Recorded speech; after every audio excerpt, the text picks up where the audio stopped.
दोस्तों, आज के इस वीडियो में हम कुछ ऐसे हथियार के बारे में बात करने वाले हैं जो अपने समय के सबसे खतरनाक और रहस्यमयी हथियार थे। तो चलिए बिना देरी किए वीडियो को शुरू करते हैं। Number 1, crossbow. क्रॉसबो को चूको नू भी कहा जाता है। माना जाता है कि क्रॉसबो का आविष्कार 5वीं शताब्दी में किया गया था। इसकी शुरुआत मध्य एशिया में हुई थी और वहां से यह धीरे धीरे यूरोप तक पहुंच गया था। इसको इस तरह से डिजाइन किया गया था कि इसे चलाना बिल्कुल भी मुश्किल न लगे और इसका निशाना भी सटीक लगे। इसे एक ऐसा व्यक्ति भी चला सकता था जिसे भारी हथियार उठाने की आदत न हो। यह हर आम आदमी के लिए हथियार था। इतिहासकारों का मानना है कि इसका आविष्कार 400 ईसा पूर्व चीन या मध्य एशिया के पड़ोसी क्षेत्रों में किया गया था। हालांकि अभी भी पक्का नहीं है कि यह पहली बार कब आया था। नंबर 2, हुंगा मूंगा। हुंगा मूंगा हथियार की बात की जाए तो इस हथियार का इतिहास हजारों साल से भी पुराना रहा है। यह हथियार लगभग 750 ईसा पूर्व से 43 ईस्वी के आसपास का माना जाता है। प्राचीन समय में इस तरह के हथियारों को लोहे से बनाया जाता था। यह बहुत ही खतरनाक हथियार होता था क्योंकि इसे कई तरह से इस्तेमाल किया जा सकता था। इससे मारने पर यह सुनिश्चित हो जाता था कि सामने वाला गंभीर रूप से घायल हो जाए। यही कारण है कि कई सालों तक इसका इस्तेमाल होता था, वह भी सिर्फ जंग पर नहीं बल्कि शिकार के लिए भी। Number 3, hook swords. प्राचीन समय में कुछ खतरनाक लड़ाकों के पास ही यह दिखाई देते थे। देखने में यह हथियार एक तलवार की तरह होता है, पर इसमें कुछ छोटे छोटे बदलाव होते हैं।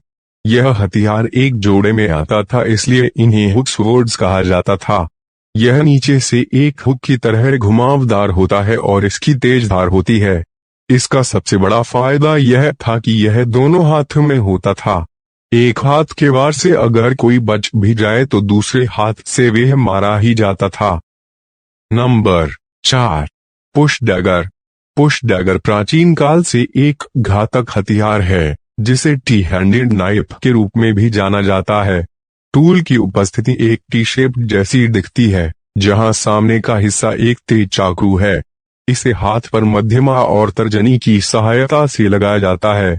संयुक्त राज्य अमेरिका सहित कई देशों में इस हथियार पर प्रतिबंध लगा दिया गया है। 19वीं शताब्दी की शुरुआत में हथियार को आम लोगों के साथ भी रक्षात्मक उपकरण के रूप में इस्तेमाल किया गया था। Number 5, morning star weapon. Morning star weapon मध्यकालीन युग का एक हथियार है। यह पूरी तरह से ठोस लोहे का होता है जिसके आगे के हिस्से में कांटे वाली एक गेंद होती है। इस हथियार से कई तरह से लड़ा जा सकता था। इसकी सबसे बड़ी खूबी थी कि इसके जरिए दूर से ही दुश्मन पर हमला किया जा सकता था। दुश्मन को मारने या घाव देने के लिए यह काम में लाया जाता था। इसके जरिए ताकत से किया हुआ हमला अच्छे खासे पहलवान को घुटनों पर लाने के लिए काफी होता था। अगर इसका इस्तेमाल सही से किया जाए तो ढाल लिया हुआ व्यक्ति भी इसके आगे कुछ न कर पाए। माना जाता है कि 1300 के आसपास बैटल ऑफ द गोल्डन स्पर्स के दौरान फ्रांसीसी शूरवीरों के खिलाफ इसका उपयोग किया गया था। इस हथियार को पैदल सैनिकों द्वारा ज्यादा इस्तेमाल किया जाता था। नंबर 6, ट्रेबुचेत। मध्यकालीन युग के समय में ट्रेबुचेत नाम के इस हथियार का बहुत खौफ था। इस हथियार से 250 मीटर से अधिक दूरी पर बड़े पत्थरों को फेंकने का काम किया जाता था। यह एक प्रकार की मशीन की तरह हुआ करता था। इसमें पत्थरों को भर के सेनाओं के ऊपर फेंक दिया जाता था। ऐसा करने से कई सैनिक एक साथ घायल हो जाया करते थे। इस हथियार का इतिहास भी बहुत पुराना रहा है।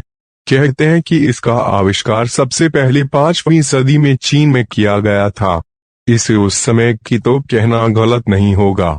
इसमें बारूद तो इस्तेमाल नहीं होता था, मगर इसकी ताकत तोप के गोले से कम नहीं थी। हजारों सैनिकों के ऊपर जब यह पत्थर फेंकता था तो अपने आप ही दुश्मन सेना की पूरी टुकड़ी बिखर जाती थी। इसके बाद उन पर हमला करना आसान हो जाता था।